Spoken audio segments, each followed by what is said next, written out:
Hello bachon, so let's understand the question first. The question says a car starts from rest and moves with uniform acceleration a from time 0 to t. After that, constant deceleration brings it to rest. In this process, the average speed of the car. So बच्चों graph की help से question को हम बहुत easily कर सकते हैं।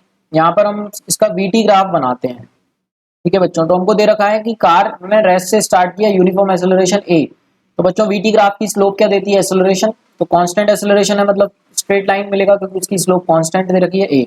तो अगर ये एंगल थीटा है तो हम बोल सकते हैं tan theta is the slope which is acceleration. VT graph की स्लोप एक्सेलरेशन देती है और ये टाइम 0 से लेके टी तक की सिचुएशन है, कैपिटल टी। उसके बाद बच्चों कांस्टेंट डीएक्सेलरेशन की वजह से ये रेस्ट पर आ जाता है। इसका मतलब कांस्टेंट डीएक्सेलरेशन है, तो इस तरीके से हम सिचुएशन को समझ सकते हैं। अब बच्चों यहाँ पर हमको टाइम वगैरह के बारे में कुछ इन्फॉर्मेशन नहीं दे रखी, कितने टाइम में ये आया है। तो हम मान लेते हैं ये वाला टाइम फाइनली t2 है और ये वाला टाइम हम t1 ले लेते हैं, जो कि हमको क्वेश्चन में दे रखा है कैपिटल टी। ठीक है बच्चों, तो एवरेज स्पीड पूछा है बच्चों। तो एवरेज स्पीड क्या होता है? Total distance upon total time. अब बच्चों टोटल डिस्टेंस हम वीटी ग्राफ से कैसे निकालते हैं? एरिया।